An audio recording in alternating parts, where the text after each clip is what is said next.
Police in Pine Bluff are searching for suspects in multiple shootings over the last 24 hours. One suspect is connected to a shooting just after midnight at a gas station on North University.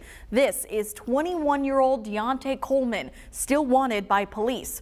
Officers tell us he should be considered armed and dangerous. In the shooting, one person was killed and 3 others were hurt. If you know anything about this, you're asked to call police. Shortly after, Pine Bluff police responding to another deadly shooting, this one on Cottonwood Street. Officers are still looking for Datrion Morris Sr. as the suspected shooter. Around 6:30 this morning, police found a man shot dead in a parking lot. Morris left in a vehicle after the shooting. That vehicle and the driver were both located in Little Rock, but Morris was not there. If you have any information, you're asked to call police. Tonight, Central Arkansas is mourning the loss of longtime Pulaski County Judge Buddy Villines. The former judge and Little Rock mayor passed away today at the age of 76.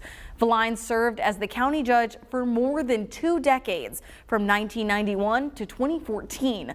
One of the big projects he oversaw was the construction of the Big Dam Bridge. We spoke to him a few years back on the bridge's 10-year anniversary on how the name came about. This one guy said, "Boy, this is big." I said, "Yeah, it's a big damn bridge." And they just jumped on it from a marketing standpoint. Judge Villines also oversaw the construction of the Two Rivers Park Bridge and that Big Dam Bridge. Pulaski County Judge Barry Hyde took over when Villines retired in 2014. In a statement, the judge saying in part, quote, "We are where we are today with our trails and county amenities thanks to Buddy. He's the best judge we've ever had, and I'm proud to have known him and learned from him." Right now, there has been no word on when a funeral will be held. Now we had a cooler day than we saw yesterday. I don't know why I can't get my words out.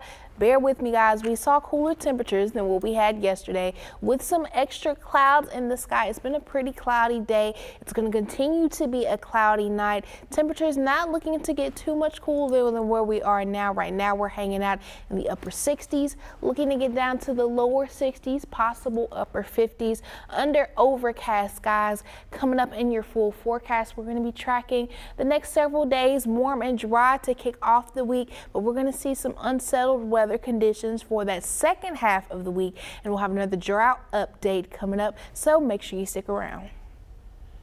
Well, it was a great day to head to the fair, and it seems like just yesterday it was kicking off. But after 10 days, everything wraps up tonight. After record-breaking attendance this year, we want to hear from you. Did you visit the state fair? Yes, no, or multiple times? You can vote now on the THV11 app or online at thv11.com/vote. And while you weigh in, THV11's Rebecca Brown checks in with fairgoers on the final day.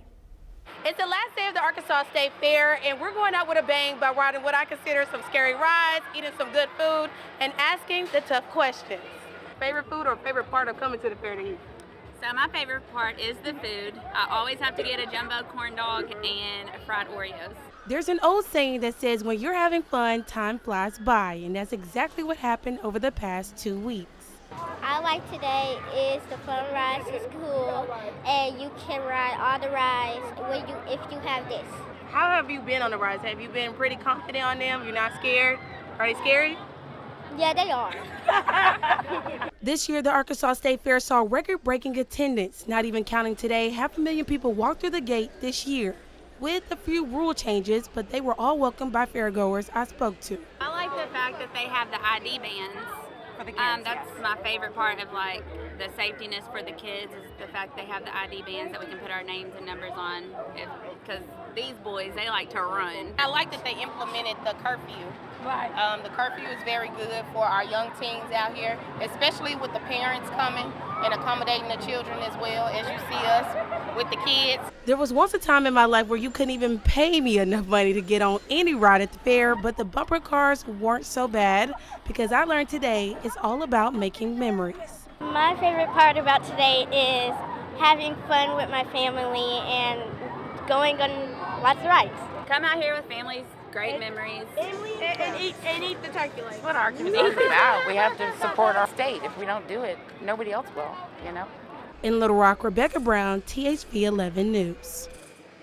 Rebecca, looks like you had a lot of fun on those bumper cars. Now let's check in on the poll. You can keep weighing in, but right now it looks like a lot of you head to the fair this year. Some of you may have missed out, but I'll recommend you go next year. You can keep weighing in on our app or online at chv11.com/vote, and we'll check back in on those results in a few.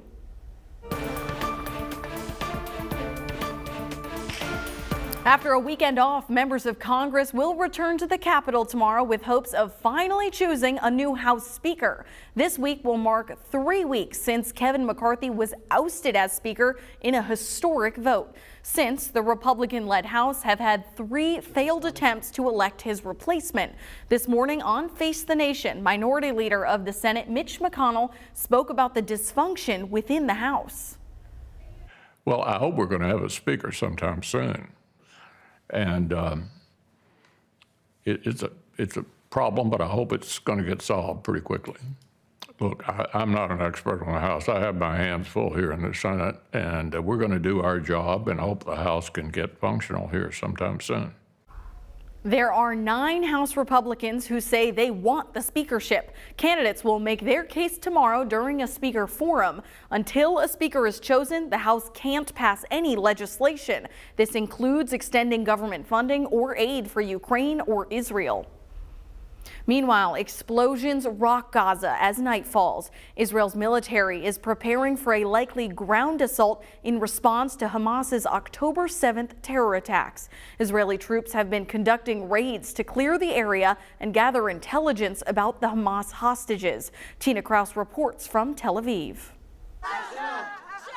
Chanting the Hebrew word for now, family members of hostages held by Hamas in Gaza demanded action after meeting with Israel's president in Jerusalem. We're screaming to anybody who will listen, let in the medical care and bring all 200 of these people home to their families. Israel stepped up airstrikes in Gaza Sunday. The Israeli military says it's taking out Hamas targets to reduce the risk to troops ahead of an expected ground assault.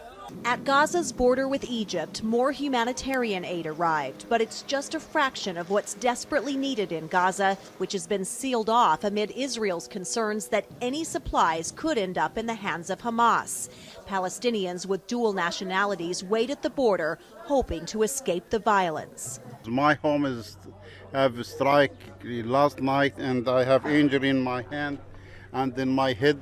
At Kibbutz Be'eri, where Hamas massacred more than 100 people, bulldozers worked to clear debris from destroyed homes. In a show of support for Israel, a bipartisan group of U.S. senators is here in Tel Aviv. They delivered a warning to Iran, which backs both Hamas and Hezbollah militants in Lebanon, to keep the war from escalating. We're here today to tell Iran we're watching you. If this war grows, it's coming to your backyard. Israel and Hezbollah have been trading shots along their border almost daily since the war began. Israeli Prime Minister Benjamin Netanyahu met with commandos at Israel's northern border Sunday, telling them if Hezbollah decides to enter the war, it will make the mistake of its life. Tina Kraus, CBS News, Tel Aviv. Today, Defense Secretary Lloyd Austin said the U.S., quote, won't hesitate to act if the conflict between Israel and Hamas expands across the greater region. As the war unfolds, a surge of misinformation continues to surface online, generating confusion and heightened tension, some of it coming from popular social media accounts. Research group Alida found at least 67 accounts intentionally posted false content, including mistranslated videos of Russian President Vladimir Putin, among other, manipulated to falsely say that Russia will support Palestine if the U.S. supports Israel. It matters whether or not people believe it. And the more times that people are able to view content of a similar nature, the more opportunities an actor has to convince somebody of something that may or may not be true. Regulators and experts now calling on tech leaders to take action to address the spread of disinformation.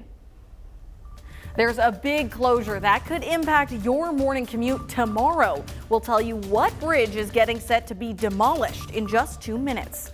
And get ready for a steeper bill for your streaming services. What app just announced they're going up on price ahead. And we're going to have that 7-day weather outlook coming up in 4 minutes.